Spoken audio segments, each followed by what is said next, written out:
My name is Sadaf. I'm a graduate student at AUS. The primary reason I decided to participate in this conference was the topic. The title of the conference, Belief in Dialogue, is very catchy and, of course, extremely interesting as well.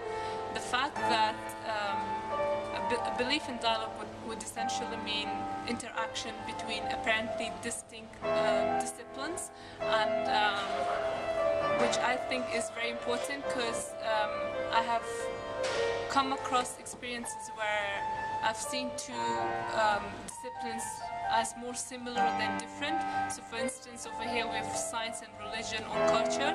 So essentially this conference would be a means of exploring the forces, the complicated forces, and to show the similarities between these different entities.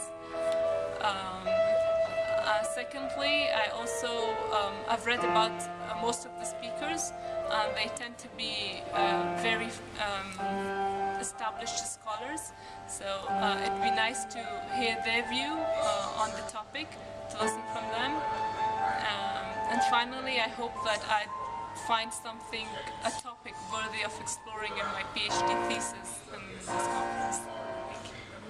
As for the themes of the conference, I'm interested in two particular themes. The first one would be the relationship between religion and culture. I'd like to at least explore the different answers to the question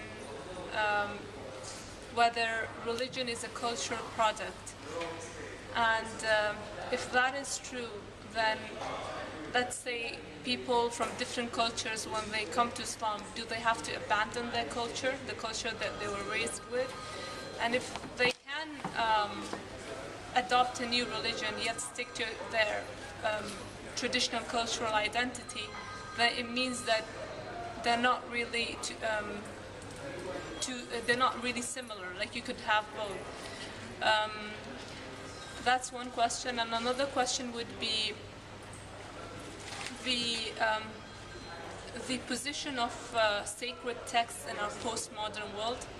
Given that the principal tenet of postmodernism is that the points of references have collapsed, so how do we treat the sacred texts then? Are they no longer a point of reference, or do we interpret them according to our personal knowledge or how we understand them? And then if that's true, then do we not look back to tradition and how scholars did it in the past and have our own new perspective on them? That's another question that I'd like to have answered, at least hope to have answered in this conference. And I'm reading about Tariq Ramadan. It says that he tends to differentiate between culture and religion, which is also my view. I also tend to see them as two different things.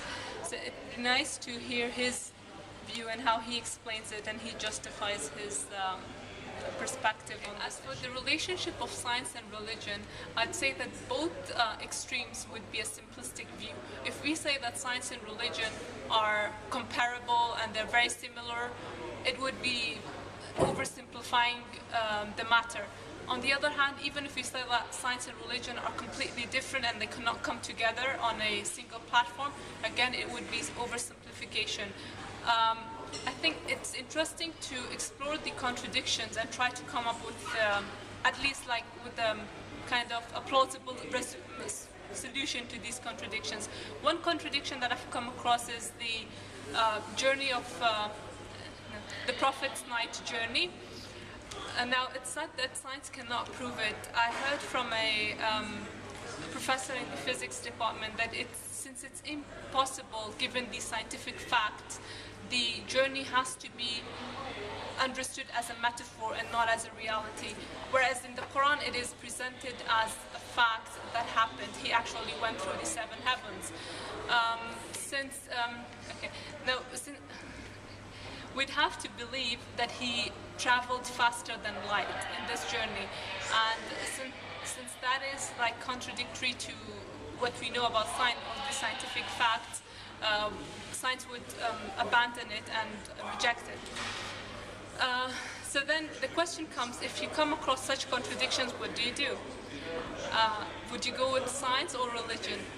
Now, again, it depends, because a lot of people, they have these, they wish to have logical reasoning for everything. So if they cannot find the logical reasoning that is explained in science, they tend to reject the religious belief or whatever. But on me personally, I'd go with revelation than science, because the problem I have with science is that it's not fixed, it keeps changing. So what is the guarantee? If I say that, okay, this scientific fact is proven and I believe in it, who's going to guarantee that it's not going to change in another 100 years? That's the problem that I have with science. Therefore, I tend to lean more towards revelation, because, like, if we take the example of Quran or any religious text for that matter, let's say about Quran, it's the same text that was revealed 1400 years ago. So the stuff hasn't changed, and we still read it as it was back then. So that's like, because I like to have a fixed point, like something I can refer back to, and if my source is not fixed, such as science, then I'd have problems with